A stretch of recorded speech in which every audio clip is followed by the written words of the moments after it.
August 19, 2024 Punjab மாநிலத்தில் இருக்கிற ரோப்பார் அப்படிங்கிற மாவட்டத்தில் அமைஞ்சிருக்கிற மௌரீன் அப்படிங்கிற ஒரு கிராமத்தில் வாழ்ந்து வந்தாரு 34 வயதான மணிந்தர் சிங். அவர் அந்த கிராமத்தில் இருந்த ஒரு டோல் பிளாசா இருக்குது இல்லையா, அந்த டோல் பிளாசால டோல் வாங்குகிற அந்த டோல் கலெக்டர் வேலையில் இருந்தார். இவர் அன்றைக்கு அவருடைய ஷிஃப்ட் மாலை 4 மணிக்கு துவங்கி அதிகாலை 3-4 மணிக்கு முடிவதாக இருந்தது. வழக்கம் போல மணிந்தர் சிங் தன்னுடைய வீட்டில் சொல்லிட்டு மாலை நேரத்தில் கிளம்பி வேலைக்கு போறாரு. அதற்கு பிறகு மறுநாள் காலையில் வழக்கம் போல ஒரு 5 மணிக்கெல்லாம் வீட்டுக்கு திரும்பிடுவாரு. மணிந்தர்னு எதிர்பார்த்த அவருடைய குடும்பத்தினருக்கு பெருத்த ஏமாற்றமாக இருந்திருக்குது. இன்னும் விடியாத அந்த அதிகாலையிலேயே மணிந்தர் சிங்குடைய மனைவி அவரை என்ன இன்னும் காணோம், எதுக்கும் போய் பார்த்துட்டு வாங்களேன்னு சொல்லி மணிந்தர் சிங்குடைய தம்பி கிட்ட சொல்லவே மணிந்தர் சிங்குடைய தம்பி தன்னுடைய வண்டி எடுத்துக்கிட்டு நேராக டோல் பிளாசா போறாரு.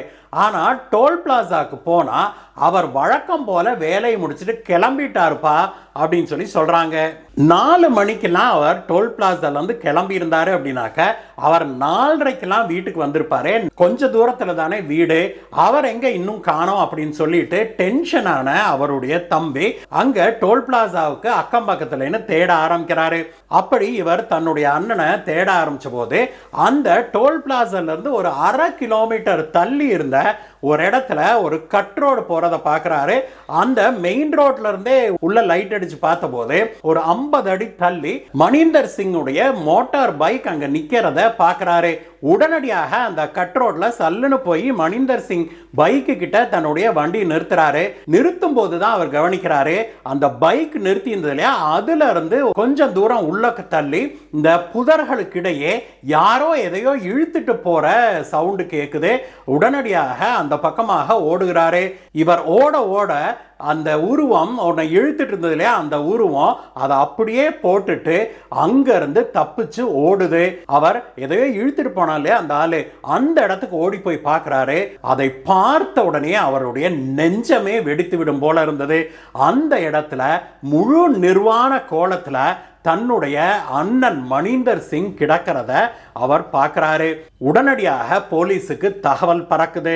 போலீசாரும் ஆம்புலன்ஸும் அங்க வந்து சேர்ந்த உடனேயே மணிந்தர் சிங் ஏற்கனவே இறந்து விட்டாரு அப்படிங்கிற செய்தியை ஆம்புலன்ஸ்ல இருந்த டாக்டர்கள் சொல்றாங்க.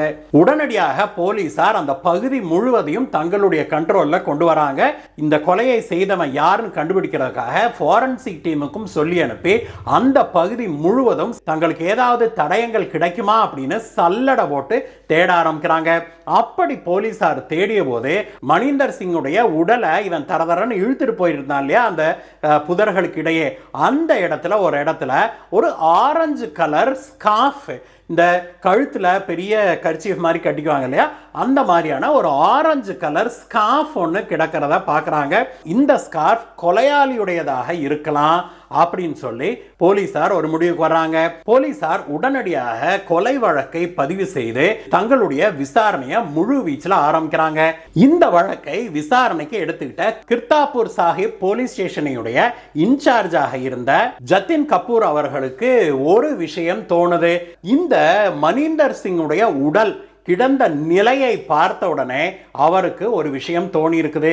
அது என்ன அப்படின்னாக்க இது ஒரு செக்ஸ் ரிலேட்டட் கேஸ் ஆக இருக்குமோ அப்படிங்கிற ஒரு ஐயப்பாடு எழுது. ஏன்னா அவர் என்ன சிந்திக்கிறார் அப்படின்னாக்க மணிந்தர் சிங் டோல் பிளாசால இருந்து வேலையை முடிச்சுட்டு கிளம்பி இருக்கிறாரு தன்னுடைய பைக் எடுத்துக்கிட்டு. அங்க இருந்து சுமார் 1/2 கிலோமீட்டர் எதிர் திசையில போயிருக்கிறாரு. அங்க போய் ஒரு கட் ரோட்ல உள்ள அவருடைய பைக்ல தான் போயிருக்கிறாரு.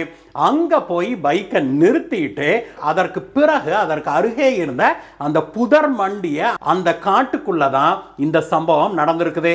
அதனால மணிந்தர் சிங்கை கொலை செய்தான் இல்லையா, அவனும் மணிந்தர் சிங்கும் இந்த புதர் காடுகளுக்குள்ள உடலுறவு கொள்வதற்காக அங்க போயிருக்க கூடும் அப்படின்னு போலீசார் நினைக்கிறாங்க. அதோட இல்லாம மணிந்தர் சிங்குடைய உடல் முழு நிர்வாண நிலையில கொலை செய்யப்பட்டு கிடந்திருப்பதால இது கண்டிப்பாக ஒரு மர்டர் ஃபார் செக்ஸ் கேஸாக தான் இருக்க வேணும் அப்படின்னு முடிவு செய்யறாங்க. அதோட நிறுத்தவல்ல இந்த போலீஸ் ஆபீசரான ஜத்தின் கபூர், அவருக்கு உடனடியாக என்ன நினைவுக்கு வருதுன்னா பக்கத்து மாவட்டத்தில் இதே போல ஒரு முழு நிர்வாண நிலையில ஒரு ஆடவர், ஒரு 23 வயது ஆடவர் சில மாதங்களுக்கு முன்பு கொலை செய்யப்பட்டு கிடந்தது இவருக்கு தெரிஞ்சிருந்தது. அதனால இவர் என்ன நினைக்கிறாரு, ஒருவேளை இந்த கேஸும் அந்த கேஸும் சம்பந்தப்பட்டு இருக்குமோ, ஒரே ஆள் இதை செய்திருப்பானோ அப்படிங்கிற ஒரு ஐயம் எழுது. உடனடியாக அவர் அந்த மாவட்டம் மட்டுமல்ல, அதை சுற்றி இருக்கிற எல்லா மாவட்டங்களுக்கும் தகவல் ஒன்று அனுப்புறாரு.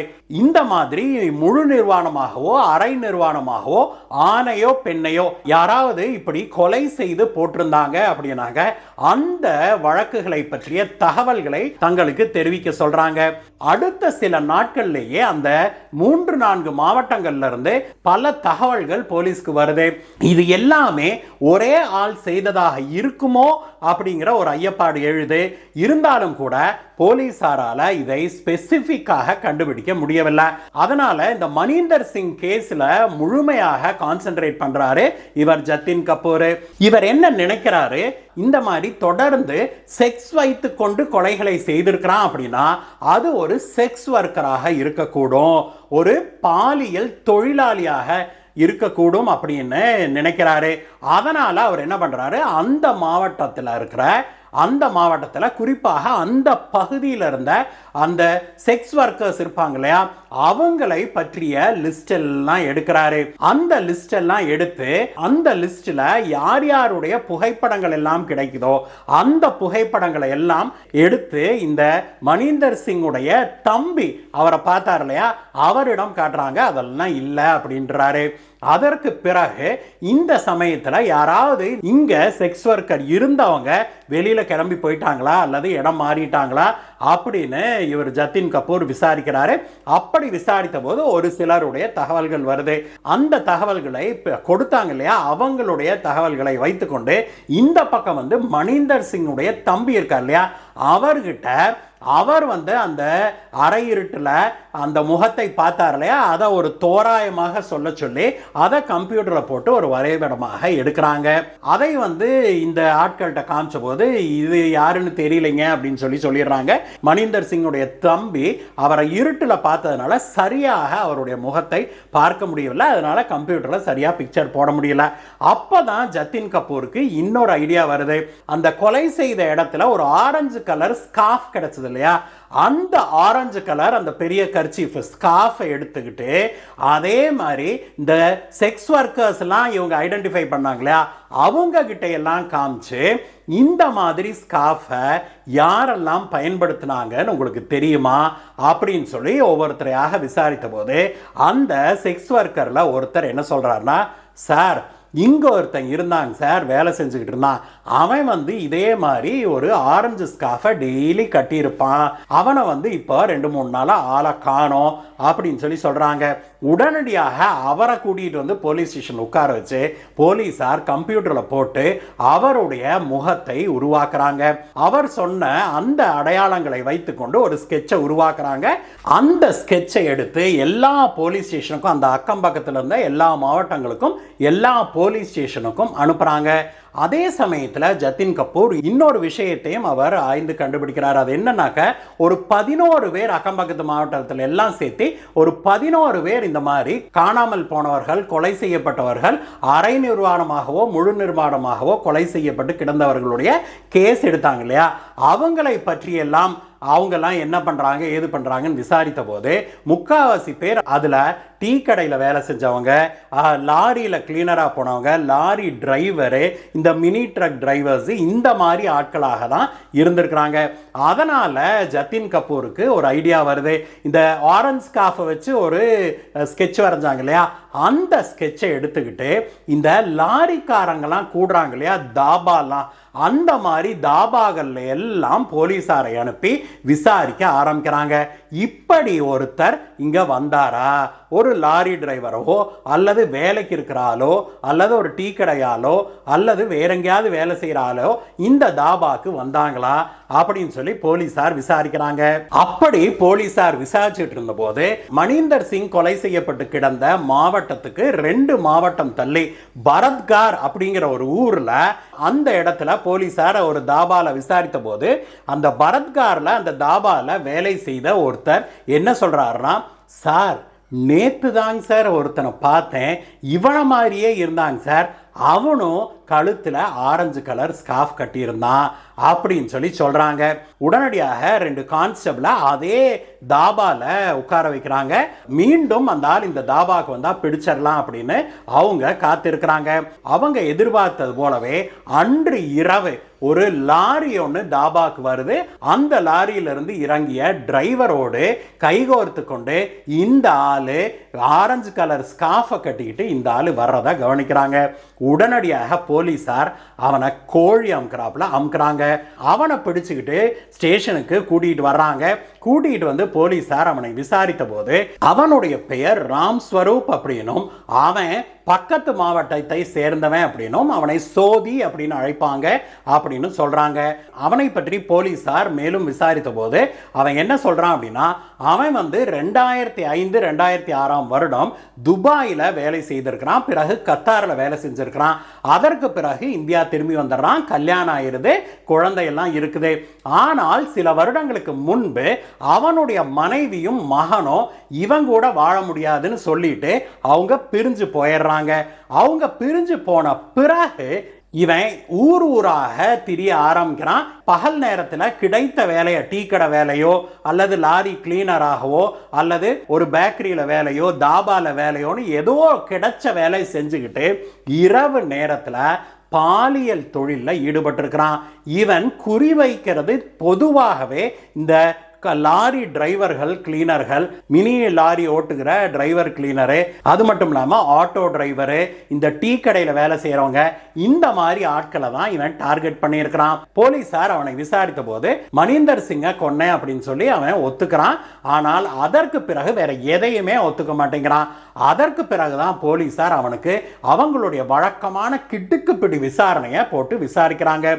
போலீசாருடைய அந்த கிட்டுக்கு பிடி விசாரணையுடைய தீவிரத்தை தாங்க முடியாத இந்த ராம் ஸ்வரூப் சொன்னதை கேட்டு போலீசாரே ஆடி போயிடுறாங்க. அவன் என்ன சொல்றான், இரவு நேரங்களில் நான் பாலியல் தொழிலில் இறங்குவேன், அப்படி நான் இறங்கும் போது நான் ஆண்களைத்தான், அதுலேயும் குறிப்பாக ஒரு 30-35 வயதுக்கு குறைவான ஆண்களைத்தான் நான் டார்கெட் பண்ணுவேன், அவங்கள வந்து ஆசை காமிச்சு ஒரு ஒதுக்குப்புறமான இடத்துக்கு நான் அழைச்சிட்டு போயிடுவேன், அங்க போயிட்டு அவங்க கூட உடலுறவு வச்சுக்கிட்டு அதற்கு பிறகு அவங்க கிட்ட அதிகப்படியான காசு கேட்பேன். ஒருவேளை அவங்க கொடுத்துட்டாங்க, நான் கேட்குற அளவு கொடுத்துட்டாங்க அப்படின்னா நான் ஒன்றும் பண்ண மாட்டேன், விட்டுருவேன். ஆனால் பேசின ரேட்டுக்கு மேலே கொடுக்க மாட்டேன்னு சொல்லி தகராறு பண்ணாங்கன்னா அவங்கள ஒன்று கழுத்தை நெரிச்சு கொன்றுவேன், இல்லை தலையில் கல்லை தூக்கி போட்டு கொன்றுவேன். கொன்னுட்டு அதுக்கு பிறகு அவங்க கிட்ட இருக்கிற மொபைல் ஃபோனு, அதுக்கப்புறம் அவங்க கிட்ட ஏதாவது நகை நட்டு போட்டிருந்தாங்கன்னா அது, பணம், இதையெல்லாம் திருடிட்டு நான் ஓடி போயிடுவேன் அப்படின்னு சொல்லி சொல்கிறான். உண்மையெல்லாம் ஒத்துக்கிட்டது பிறகு அவனை பிடிச்சு உள்ள தள்ளி இருக்கிறாங்க போலீஸ்காரங்க. இந்த வழக்கு இன்னும் விசாரணையில் இருக்குது நண்பர்களே. இந்த வழக்கு தொடர்பான அப்டேட்ஸ் வரும்போது நம்முடைய கம்யூனிட்டி சேனல்ல நாம் உங்களுக்கு அப்டேட் கொடுக்கிறோம். இந்த வீடியோவை பற்றிய உங்களுடைய கருத்துக்களை சொல்லுங்கள் நண்பர்களே. மீண்டும் உங்களை வேற வீடியோ சந்திக்கிறேன் கைஸ். Bye bye.